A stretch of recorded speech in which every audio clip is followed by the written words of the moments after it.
number that we're not part of. Such an excavation. Clearly it helps the Conservatives they have been doing the number on independent, trusted civil servants rather than something that they put on the back of a bike packet. We're getting a tussle now over the credibility of that number. Politically, what will matter is the stickiness of that number and the extent to which attacks on its credibility undermine it or not. Yeah, okay. What they call you?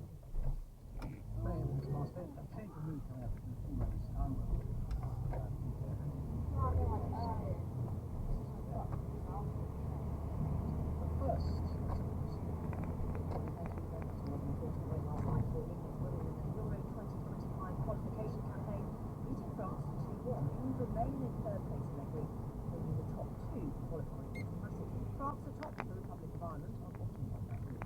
Scotland defeated now 5-0 and they're top of their group. Wales drew to Ukraine and are in second place. Northern Ireland lost 2-1 to Portugal, they're in third place in their group.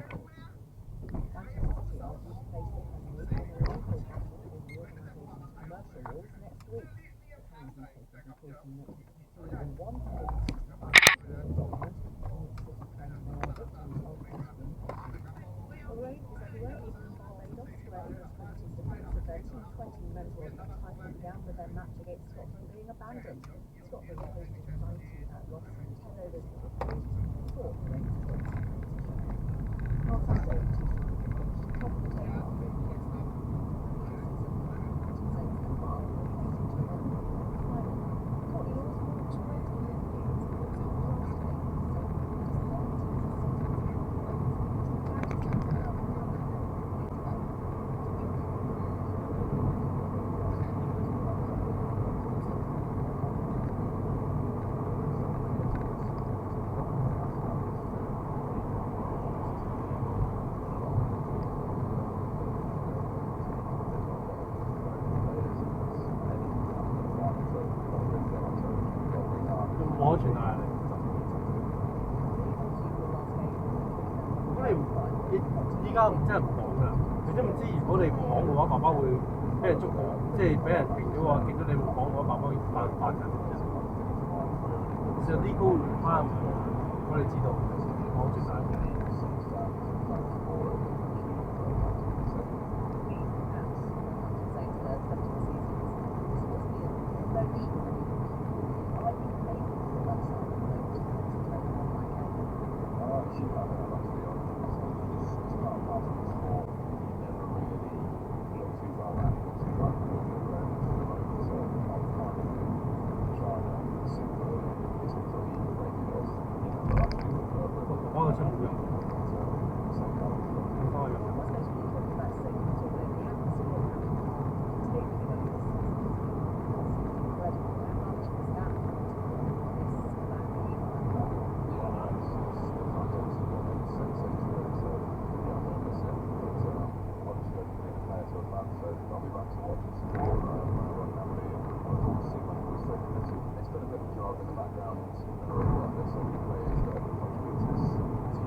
Thank you very much.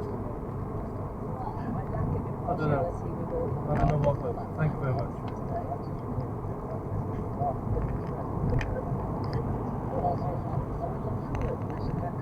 有冇遲到啊？即係話，而家32分，你去到40分啦，係咪會遲到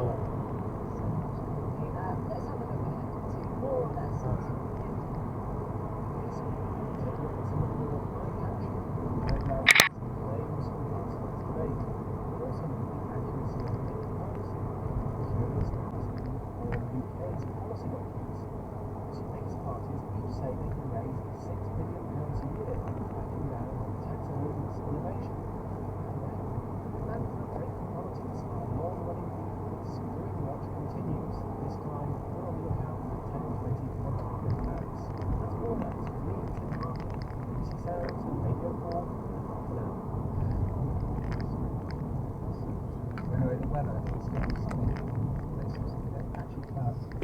some Spanish housing. You're listening to Today on Radio 4 with Justin Webb and Emma Barnett. It's 27 minutes to 9. Let's get a summary of the news from James Steele. The Energy Secretary, Claire Coutinho, says the Conservatives claim that families will pay £2,000 more in tax if Labour wins the general election is probably an underestimate. Rishi Sunak repeatedly used the figure as he clashed with Sir Keir Starmer in their first debate on RTV last night. Keir said the claim was nonsense. A member of Labour's shadow cabinet, Jonathan Ashworth, told us that the Prime Minister was a desperate man who has resorted to lying. Events will be taking place in Portsmouth today to mark the 80th anniversary of D-Day. King, Queen and Prince of Wales will join military veterans to remember Allied troops who left the port on June the 5th, 1944 and attacked German forces in beaches in northern France the following day. Israel's Prime Minister Narendra Modi is to meet potential coalition partners to discuss forming a new government after his party lost its outright majority in parliament. The BJP had hoped to secure 400 MPs, and it's won 240 out of 543 seats. Climate scientists say the average global temperature is currently rising by 1/4 of 1 Celsius every decade, which is the fastest ever rate. The group, led by the University of Leeds, are warning that humanity has only 5 years left to cut emissions. Shut up! No one asked you, scientist. Like what? Our meeting years ago, the horror of war was about to come to the beaches of Normandy, and a whole generation of young men crammed into landing craft and sent into battle. Ultimately, of course, D-Day worked, enough of them landed, the Nazi domination of Europe was pushed back and eventually ended. But of course, it might not have worked, and for many, the beaches brought the end of their lives. All of it being remembered today in ceremonies in France. Joe Biden has just arrived in Paris to take part in those, but also here. And let's start with Johnny Garman of Roadworks, who is in Portsmouth. And Johnny, begin by setting the scene. Different meteorological scene, Justin. It's one of those days like getting you being stuck in the studio. It's a beautiful sunny day here. Beautiful. Down in the common, right on the edge of the channel. In front of me, a huge stage emblazoned with the words D-Day 80. Everywhere there are sailors with their boots on the concrete, very audible.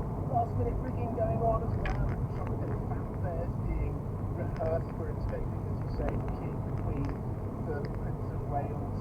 We're also expecting a fair number of dignitaries, ambassadors and the like, and obviously senior military officers are here. But at the heart of this will be the veterans, will be the military veterans, and it is impossible to escape from the fact that there are fewer of them this time around. Time has obviously taken its toll. A couple of dozen will make their way over the channel to go on those beaches again. Another couple of dozen will be here in Portsmouth. But this is probably the last major commemoration where we will see any significant number of veterans. And so we're on the hinge of time, if you will, that hinge between something that is memory to a fair number of people and something that becomes history. And so there is particular poignance to this, the 80th commemoration of that enormous effort to liberate Europe from Nazis. And of course, in the run-up to this day, the King himself personally meeting some of those few, that dwindling number that you talk of there, and meeting them not just for a handshake, but for proper conversation. Yeah, proper conversation. Interesting back and forth between them almost. He had, at one point, his grandfather's diary, the diary of King George VI, expressing a desire to be there and talking about the days themselves. They, of course, telling him of what it was like. And one of them saying to him, you know, as I hit the beaches, they were pulling the bodies off the beach to clear our path. Extraordinarily vivid reminder of what actually happened on that day 80 years ago. Johnny, thank you. Let us turn to someone who was there. Ken Cook is a D-Day veteran who was just 18 when he landed on Gove Beach. And he's on the line now. Mr. Cook, good morning to you. Good morning. What were you doing just before you met up with your fellow troops and got on board those landing craft? Where were you? How had you been? Where were you? You left school some years earlier, hadn't you? Yes. We made our way down south to an American camp where we stayed for And Jean Purdy had to battle in order to achieve the impossible. So Yes, it's very comfortable. emotional way into it. It's clear there, and I actually said a man and a woman. It's two men and a woman there, and their names Patrick Steptoe, Robert Bob, as he was known, Edwards, and Jean Purdy. And you've looked at their story and how they have, with their work, changed the world really, and brought many more people into it. Yeah, and not just them. As I was researching it, I was kind of spending a lot of time looking into this story. There was the three kind of scientific pioneers, but there was 282 women. So we discovered as an army of women volunteers who went forward and volunteered to be part of the trials, not knowing what the science would be and not knowing what the kind of. On that, I think, sorry if I may, it's just a really good moment to bring in Grace at this point, because Grace, we're talking about being pioneering. Can you take your mind back to what it was like to go forward and have this treatment? Yes, it brings back a lot of memories. Mainly, for me, it was the only option that was left to me, because I had been told I would never ever be able to have a child of my own. So, obviously, I had to take the chance because it was the only one left open for me. And how concerned or nervous or scared were you? Because this wasn't a procedure as it's seen now by many. I mean, it's still frightening, it's still very painful, it's difficult to go through from personal experience, but it's seen as medicine now. Oh yes, thankfully, going back all those years, we had, I suppose all of the girls, we didn't really have any idea what we were letting ourselves in for, apart from the hope and the wish that it would eventually be successful. If not for us, then for one of the other girls, because all of the people who had come before me, a lot of them were on that program knowing that they weren't going to be successful. But when you're only given one option in your life to have a baby, I think you'll do anything to take that option. But at that time, that was it was still very groundbreaking. It worked. Yes, I was very lucky. It was my second attempt, and when I think of some of the other girls who had many different or different experiences and lots of attempts, I was very, very lucky. It's incredible, and the story, as Gareth was saying, is not well known, and a great debt of that, I suppose, is then to think about not just the scientists, but those women, like the army of women who went forward, many of whom, as Grace remembering them, didn't know or knew perhaps that you didn't have for them, but when you are that memory of anything you try is there, and very obviously what Grace Eaton was the second ever IVF baby. The play, that story of maternity in the face from a child of science, and it's really out of the Tonight is the time for Fall Guy, Furiosa, the next blockbuster to kick off the cinema season that they have not been, in fact, anything but. Let's talk to Tim Richards, the Chief Executive of New Cinemas, is here in the studio, and Isabel Stevens from Sight and Sound magazine, where she's the managing editor, and she's on the line. Good morning to you both. Tim Richards first, you're just back on from Los Angeles and Hollywood, telling them what?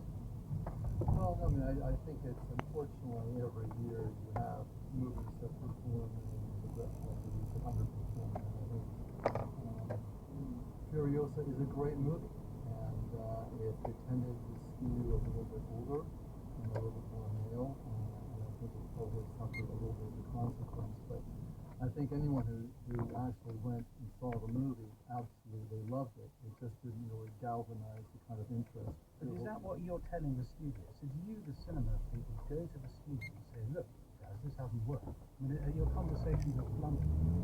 No, I think what we saw what Howard got really started to and then unfortunately we had the writers' strike and the actors strike. So production pretty much shut down globally. It wasn't just one issue, it was global. So for the 17 actors we're seeing right now,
not just the way in which so much was squeezed into such small sound bites, as it were, but also that they weren't able to address each other than with those heckles. There wasn't a kind of to and fro between them from which people might have learned something. Well, I mean, look, people can see them at each other every week at question time and Prime Minister's questions, and sometimes that format gets criticised, but actually I think it's a better way of doing things when they're as it were, head to head. I thought the heckling was a problem, but in the end, I think what was going on, Rishi Sunak went in there with absolutely determined to land this thing about £2,000. Now, as you've heard from the debate this morning, it seems to be imploding because of what the Treasury Permanent Secretary is saying. Then I think Keir Starmer's overriding goal was to link Rishi Sunak to 14 years of the Conservatives, and I think he did that. But the £2,000 thing is, I guess, for the media more interesting. The right-wing newspapers were all lined up to sort of splash with it as they've done today. That will then sort of feed into the debate. But I don't think, not just because of the format, I just think the nature of these things, I don't think anything happened last night that changed the fundamentals of the election race. When you come to the 2000 thing, which is on the front page of the Conservative papers, Grace Nelson this morning, but when I talked to Claire, the Energy Secretary, earlier on, she was bit to it. That specifically talked about the Treasury being involved in the Treasury Civil Services. And then since then we've had this letter that Labour now, that Henry Zephyr, the correspondent, has given out. Labour are making much of, where the Treasury Civil Service are actually saying they distance themselves a bit from it. These things can blow up, can't they, Brett? Do you think this has? Yes, of course it has, and it deserves to. I mean, that was what Rishi Sunak was doing last night. He was using phrases and sound bites that were very good, they were effective, but they weren't entirely true. I mean, he kept saying, we're cutting tax, you're raising tax. The Conservatives plan to raise tax. Keir Starmer wasn't able to point that out, and the 2000 figures should have been flatly denied by Keir Starmer at the time. But he didn't deny it, he just let Sunak get away with it. Yeah, which is odd, isn't it, Alistair? A, people are saying he should have flatly denied it earlier on, but B, if this letter was known to Labour, it was written to Labour a day or two ago, it should have been aware. Well, I wonder, I mean, I've not spoken to Keir Starmer or anybody in his team this morning, I wonder whether precisely because they knew it was coming, they let Rishi Sunak make more of this claim, so that now, I think this will implode, because bear in mind, one of the things people say about politicians is they all lie, and I actually don't think that's true, but I think when I was listening to Jonathan Ashworth on your programme earlier, Justin, I thought that for the first time he was managing to tie Rishi Sunak to Boris Johnson. If you think that Boris Johnson eventually, one of the main moments of his downfall was the Foreign Office Permanent Secretary saying, hold on a minute, I'm not prepared to lie to this guy anymore, this is not true. And you've now got the same thing with the Treasury Permanent Secretary. They and by the way, this is as old as the hills. We used to do the same. You ask the Treasury for a costing of a policy. You don't necessarily say where that policy is coming from, and then you put out to say the Treasury have costed your opponent's plans. UK, as we continue to catch a scorpion here in half an hour. But first, Hello and welcome to More or Less, your statistical guide to life, liberty and the pursuit of a majority in the House of Commons. I'm Tim Harper. Week 2 of the election and we're ramping up our coverage. Mr. Baby bought some placards and made a new pledge to reduce the bad jokes in the programme by 10%. Pledge we will immediately find some weaselly excuse to break. This week we'll examine a couple of curious claims in a contract, namely Reform UK's self-described contract with Britain. A loyal listener wants to know whether 1,000 people is really enough for a solid opinion poll. And isn't it true that polling companies have had some shockers recently? Two biggest parties are each promising to raise £6 billion a year by cracking down on tax avoidance and tax evasion. We'll ask why anyone should take that number seriously. And for a break from politics, our long-running beat with Spring Watch continues. This time, we're on the lookout for 10 or 20 brilliant ants. But before we get into any of that good stuff, more or less veteran Kate Lamble watched the Tuesday night debate between Rishi Sunak and Keir Starmer, as did I. We scribbled some notes and then recorded this late-night phone call. Okay, so we're not really on the phone with Kate. We are in different seasons and it's past my bedtime, so just get with you. I'm going to interrupt you every 45 seconds to get ready. Okay. So, well, that debate was fun. We should start with the £2,000 of tax rises that Rishi Sunak a lot. £2,000 in higher taxes for every working family in our country. Why do you want to make it harder for them? By saddling them with £2,000 worth of higher taxes. You want to put everyone's wrapped up by £2,000, and this is really important. yeah, so this claim of £2,000 tax rises is an old election trick. You add up a bunch of things you allege your opponent is going to do, estimate how much they might cost, and divide that by the number of households. In this case, the Conservatives come up with their list of things they said they will do. They say haven't been covered by additional funding and have civil servants costed, using assumptions given to them by the government. It came out at £38 billion over 4 years, and they then divided that by 18 million working households to come up with this much repeated £2,000. They're not really independent figures like we might expect from, say, the Institute for Fiscal Studies. But wait, over 4 years? Nobody says my salary is £100,000 and expects to be understood as my salary is actually £25,000 a year for 4 years. So if we stick to annual figures, in plain English, I think the claim is that Labour would put up taxes by £500 per household per year. So is that fair? Well, in their calculations, the Conservatives have made a lot of assumptions about this expansive map that I would need to cover. It was 1,600 miles as the crow flies, but I am not a crow, and the section through southern Ukraine, across the border on the ferry, back into Zacha, and then up to Bucharest, was all overland. Ironically, the trickiest thing turned out to be booking the ferry to Shetland, packed as it is in summertime with tourist caravans. I sat on hold with the ferry company for 20 minutes, their tinned fiddle music mixing with the air raid sirens seeping in from the streets, and the absurdity of this made me giggle.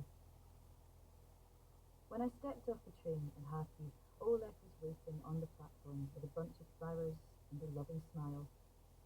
I settled back into my old bedsit for a couple of days, delighted to see the courtyard again with its happy cats lounging in the heat. The 2nd of June marked 100 days since the full-scale invasion. We have stopped the Second Army of the world, liberated part of our territories, the President Volodymyr Zelensky said. We will win. But he certainly hadn't suggested that victory was around the corner. There was clearly going to be a long, hard slog ahead.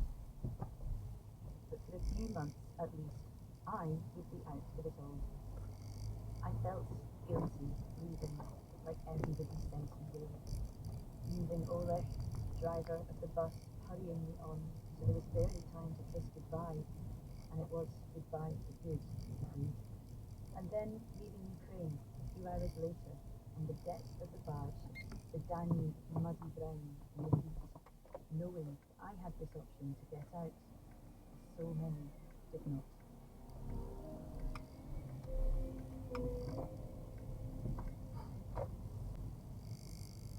Jen Stout was reading from her book Night Train to Odessa, abridged by Rosemary Goring.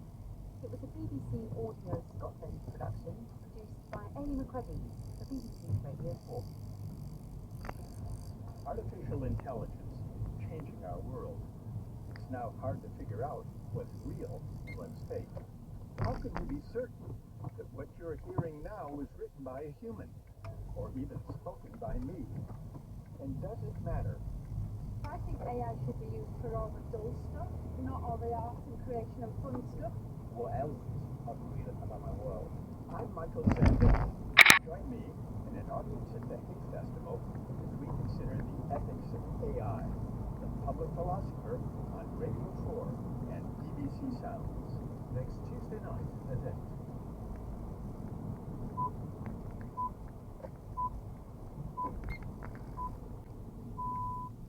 BBC News at midday. 2 days of events to mark the 80th anniversary of the D-Day Normandy landings have begun in Portsmouth, from where thousands of Allied ships set sail for the French coast in 1944. The King, Queen and the Prince of Wales joined veterans and thousands of members of the public for the opening ceremony on the seafront. State trumpeters and the Household Cavalry began proceedings with a fanfare.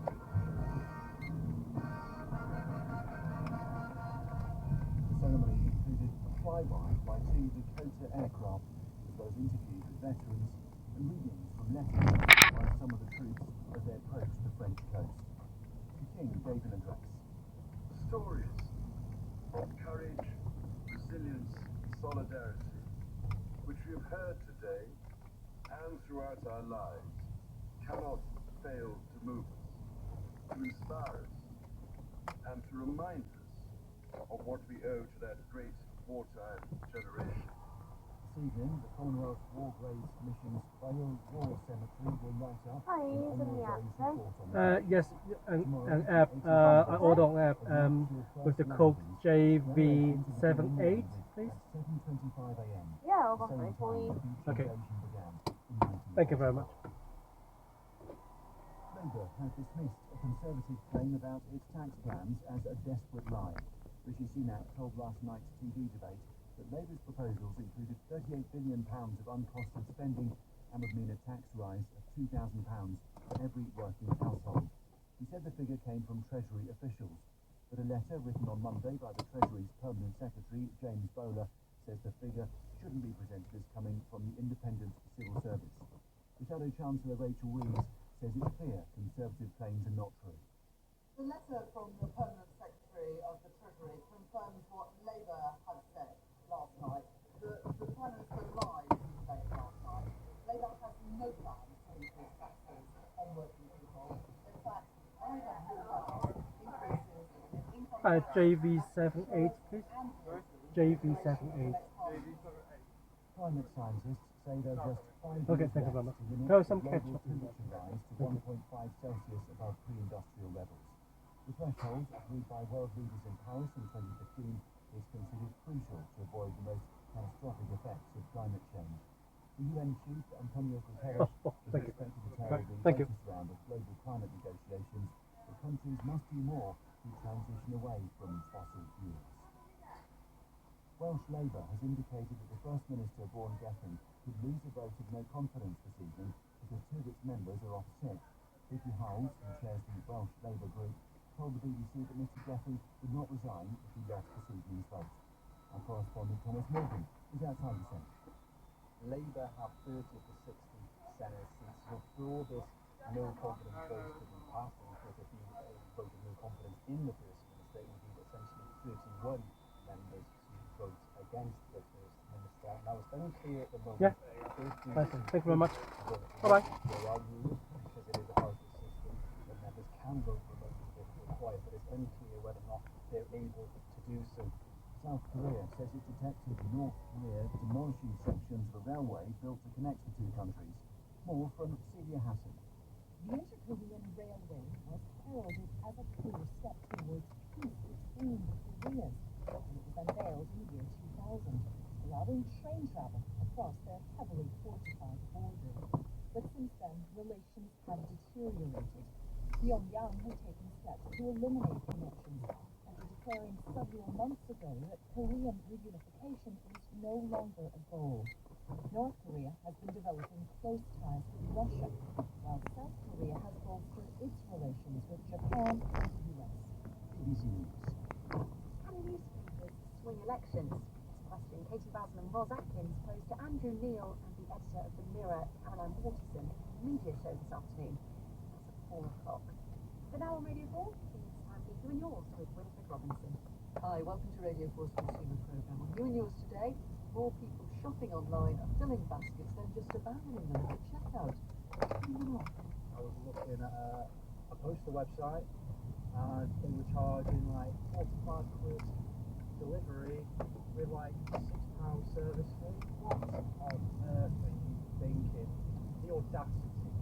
Do you do that? Put stuff in the basket, then close it without checking out? Get in touch, tell us why. A big charitable foundation is urging skilled professionals to consider giving their expertise and time. Here for someone who's doing that. When I joined the board as a trustee, they were lacking a little bit of guidance and strategic direction, and I believe I've brought that using my skills. Wine brewers want to change the legal definition of alcohol-free, and trainers bury themselves very fashionable. Yeah,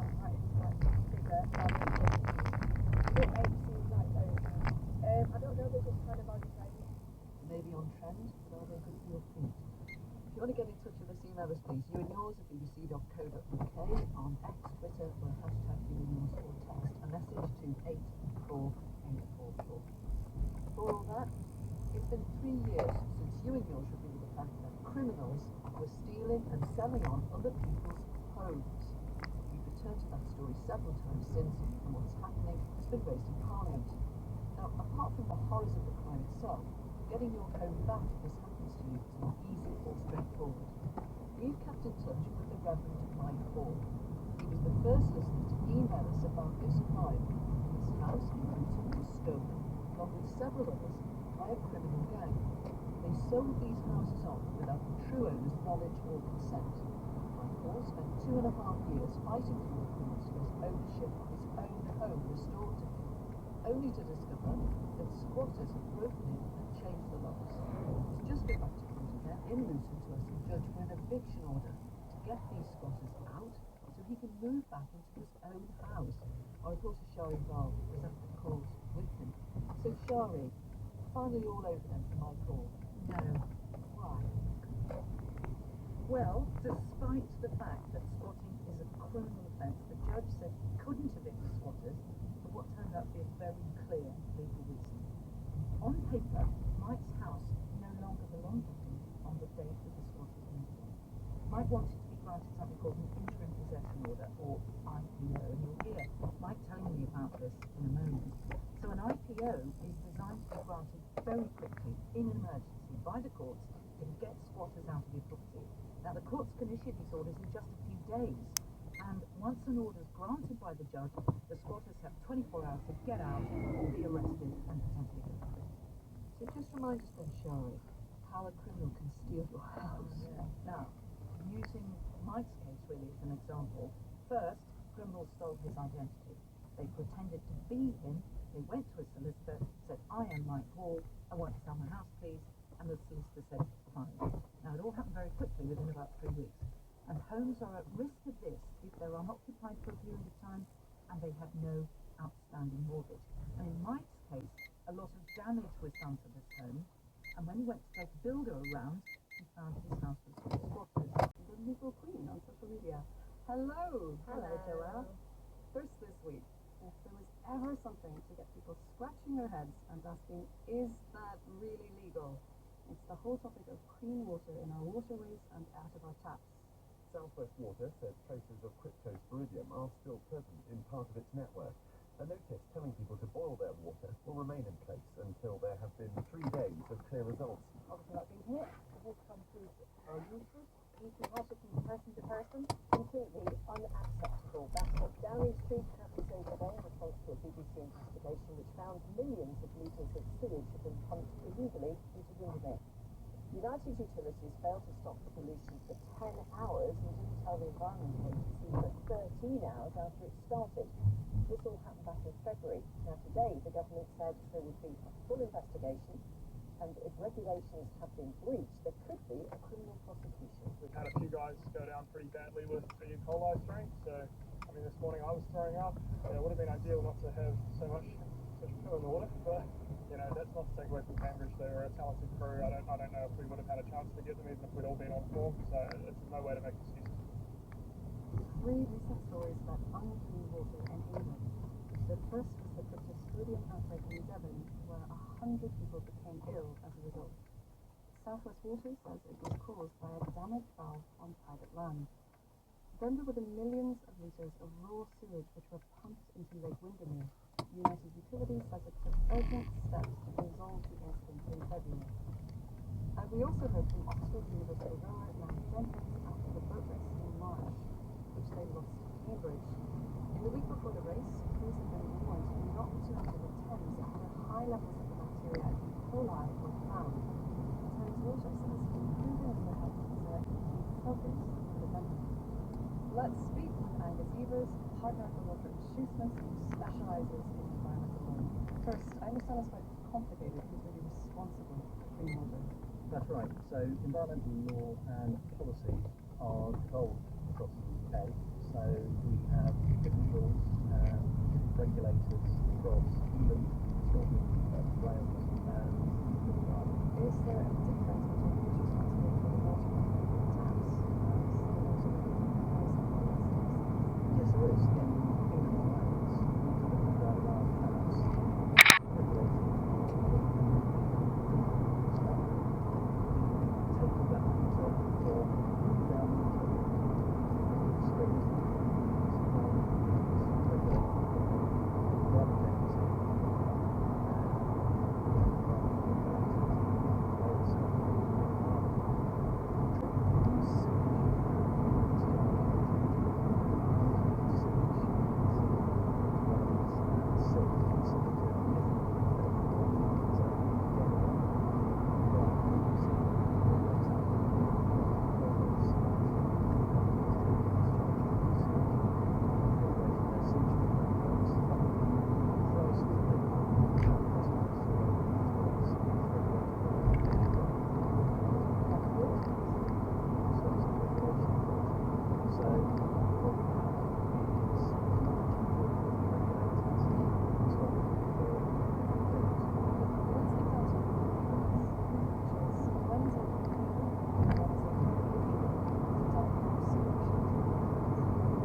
And it's investigating whether they possibly failed to comply with their responsibilities under environmental law in relation to the regulation of combined sewer overflows.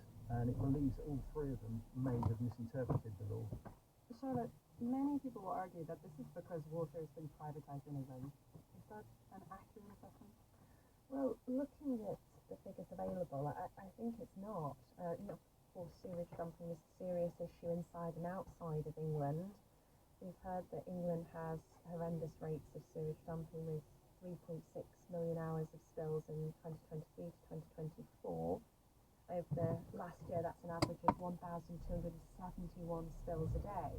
But then if you contrast that with Welsh Water or Wales, that is a not-for-profit. The water company recorded 105,943 spills in 2023, 93% of which were ranked significant. Scottish Water and Northern Irish Water both in public ownership, which I think is very interesting now when we compare. And over the last 5 years in Scotland, untreated sewage has been released 58,304 times.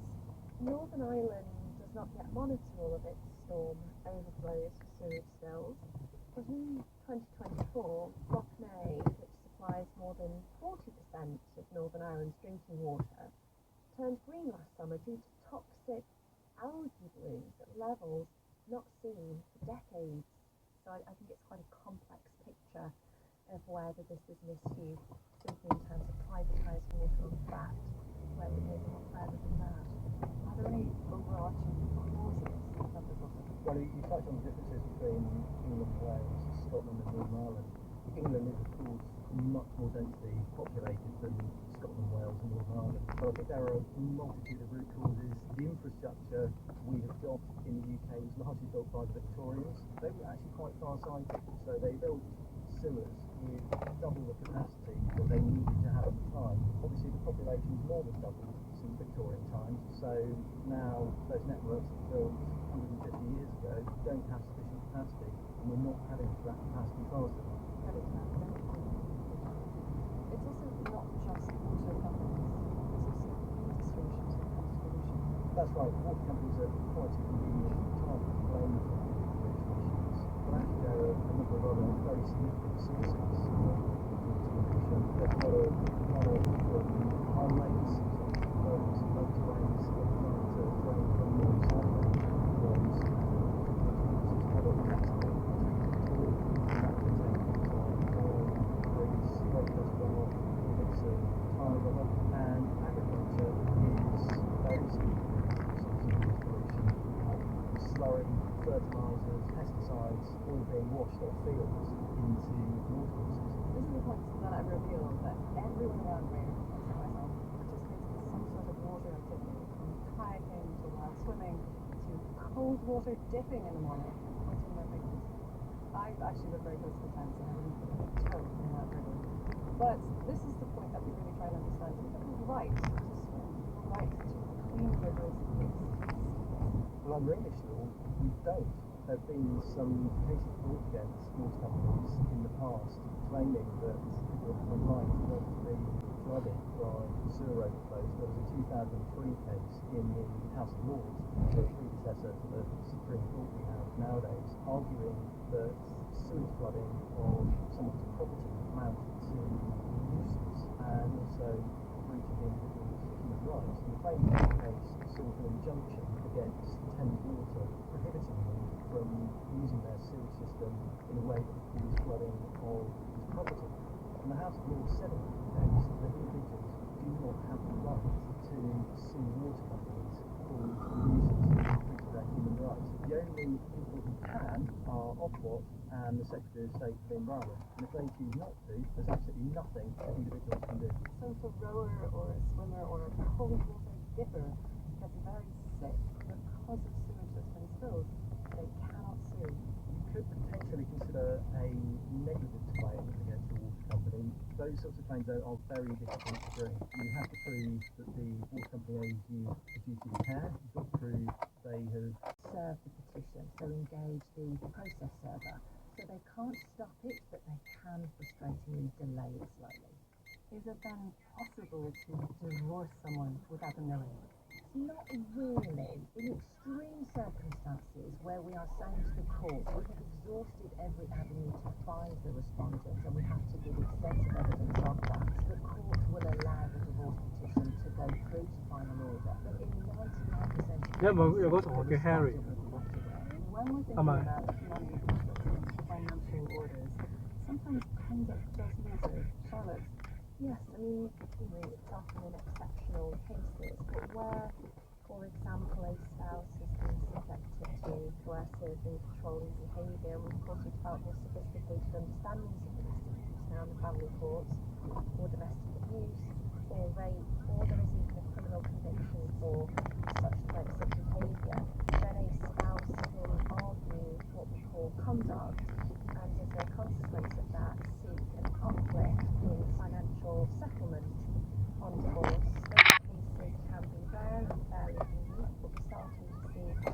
developed line of case law as a result, and conduct itself is referred to within legislation called final question to person.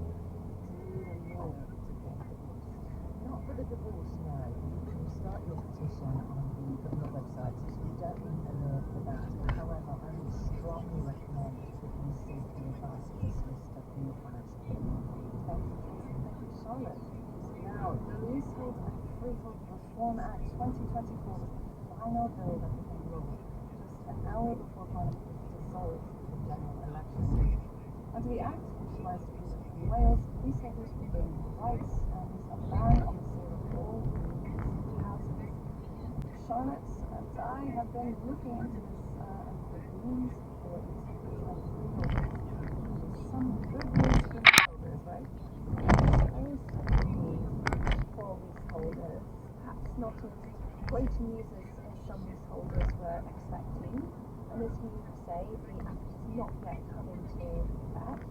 Leaseholders will gain more rights, and there is a ban on the sale of all new leasehold houses unless in exceptional circumstances. Some people might be surprised that houses in fact have been leasehold in some circumstances.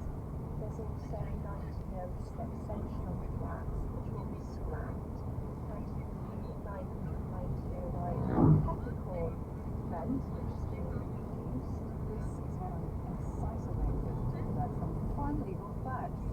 I really want to say, correct me if I'm wrong, but peppercorn rents is an unusual term.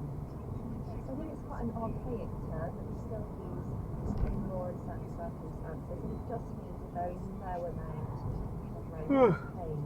And one of the other significant changes is removing the requirement for a leaseholder to own their house or flat 2 years before they can extend their lease or buy their freehold. There's no specified period of time now. And one of the other changes is that the marriage value for leases below 8 years will be abolished.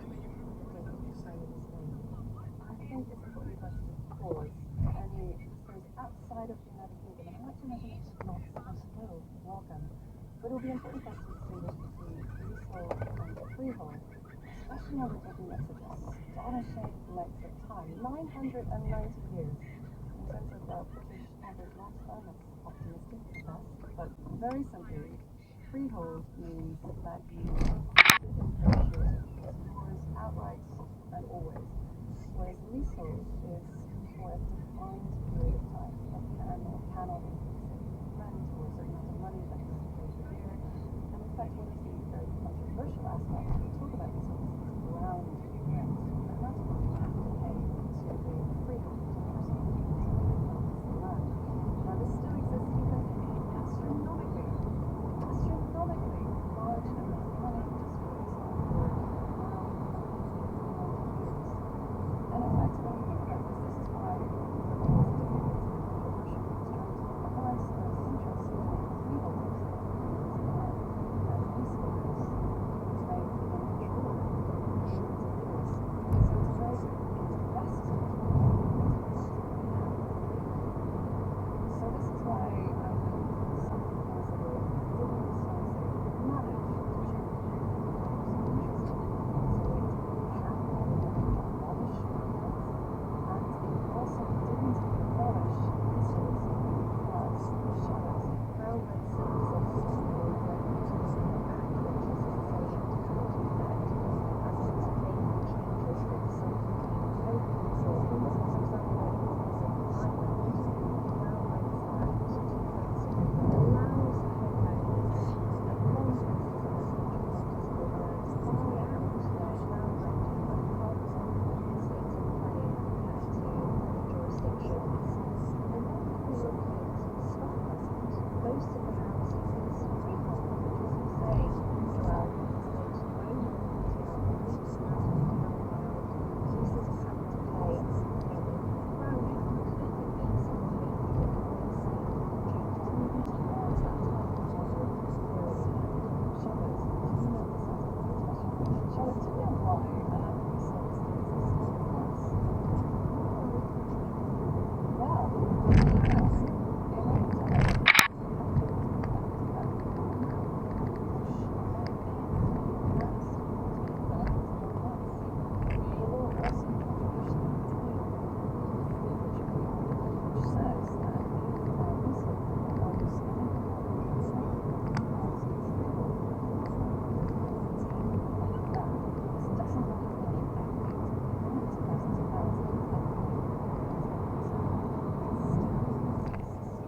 Final point to emphasize is this has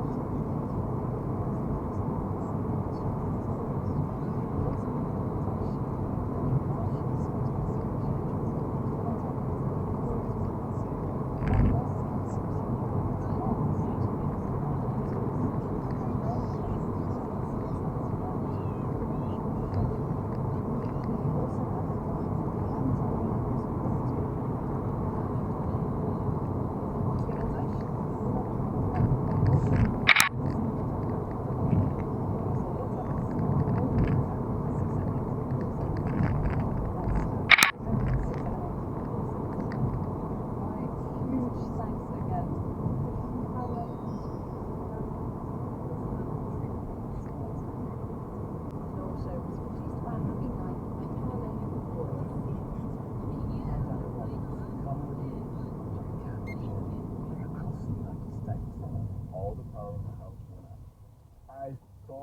in that moment, you summon something from your board.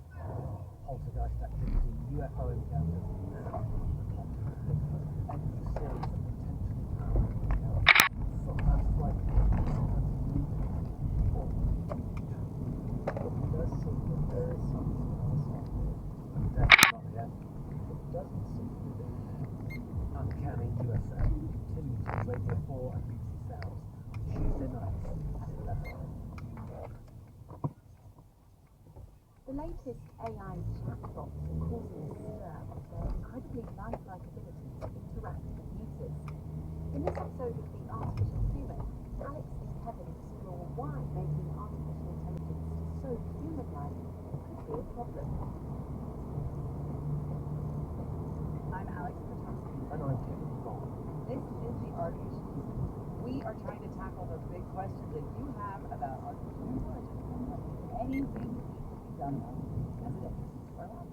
Now, did you read the article about Claude 3 Opus? It's a thing like ChatGPT, it's a large language model. And it is really convincing and conversational, and when you ask it whether or not it has its own thoughts and feelings, it tells you it does. Like, it had a consciousness? Are you saying that Claude was alive? Yeah, well, Claude certainly is saying that it's alive and has a consciousness. It was super creepy. But it's kind of what this episode is all about. In a world increasingly human-like technology and Blade Runner's sci-fi promise of more human than human, what does it all mean for humankind? Here is Martha McNeese, who emailed us wondering about this same thing. I was listening to your program on The Artificial Human, and it brought back memories of school in Ireland when, I was studying not only the sciences but the humanities, and one of the concepts that stuck in my mind was really anthropomorphism, where you are seeking to attribute human emotions and qualities to inanimate objects or objects you don't understand. I love that this reminded you of that. Are there any specifics that you think about when you hear people talking about artificial intelligence that strike you as almost inappropriate? For me, the digital technology is instruction fed, and they're processing the data by reference to the instructions, and yet these machines are being given